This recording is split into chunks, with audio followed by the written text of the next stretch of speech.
Welcome to REI Pro Talk, where real estate investors turn for the latest news, tips, and tricks from the real in the trenches pros. Tune in to hear Chris Goff, the nation's premier real estate investing powerhouse. Join up with other top pros in the investing world as they cover every topic. No fluff, no filler, no holds barred. All you need to know from start to paycheck.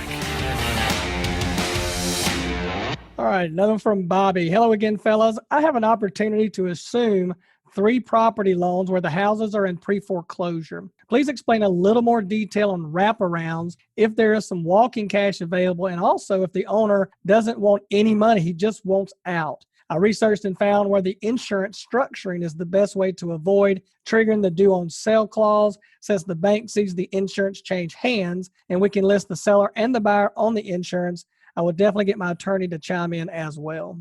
Without actually running numbers and so forth, what I decided to do, kind of use your questions here and actually give you an image, and hopefully this will help everybody. This would be an example of someone that is in pre-foreclosure, and we're assuming that maybe the seller, wants to walk away with some money.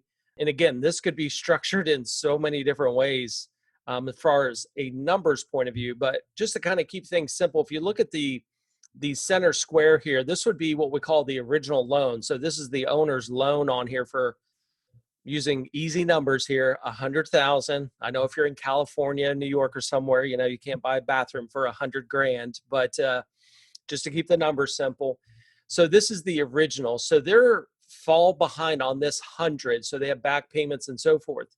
If the owner would agree to sell you this property with you making up the back payments, doing a seller finance, let's say for 175, so it's going to be that outer box. And this is exactly why they call it a wraparound, because what we're doing is we're literally wrapping a new loan agreement around the old existing one. You wouldn't sign the 175 unless you knew it had profit. And that's why I'm showing you in the purple that the property ARV is 250. Okay. So now, before a million questions come in, is someone will always say, well, why doesn't the owner just sell the property? We say that all the time, just sell the property for as much as you can to get out of this problem. And what do people do? They wait to the end.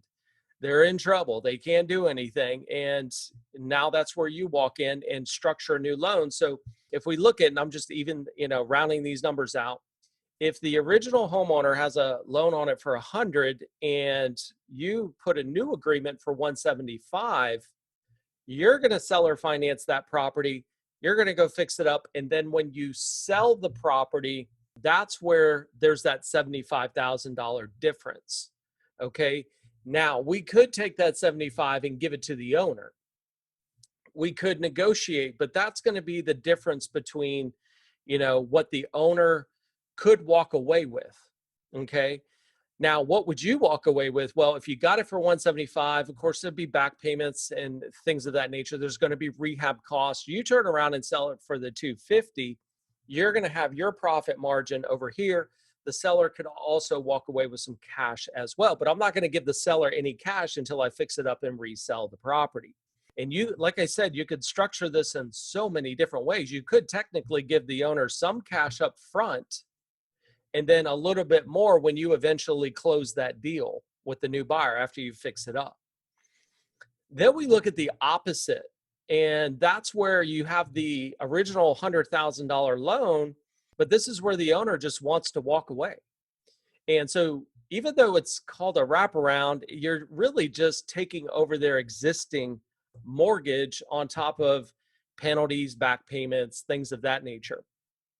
Now, in this case, the difference between 100 and 100 is 0. So there is no money left over for the owner. And that's the owner that says, Bobby, take the house, get me out of this mess. I'm done worrying about it. Now, that's great news for you, because if you buy it for 100 and you fix it up and then eventually sell it for the 250, then your profit margin's only going to increase in that particular example. there's two just basic images that you can look at from the owner collecting some money, and then an example of an owner that just simply walks away. Yeah, that's a really deep subject, but that's a pretty good explanation. Yeah, it's it's a this is a whole training series, and if you're lost on this, it's okay. Don't get too much into it. But those of you that are working seller financing, working with pre-foreclosures, it's going to start to make a little more sense. As far as the insurance, yeah, that's going to be a big one.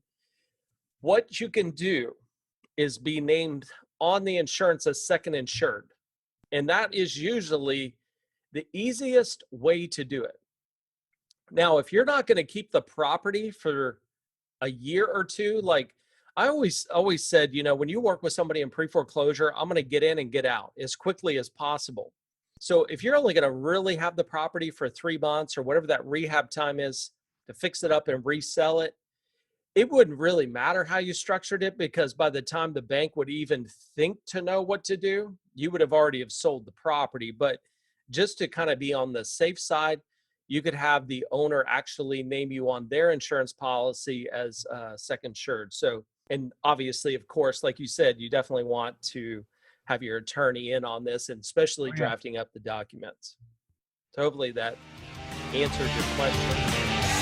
Thanks for listening to REI Pro Talk. If you've ever wanted to jump into the real estate game, get started with the #1 software for real estate investors on the planet, REI Pro. Start for free at www.myreipro.com.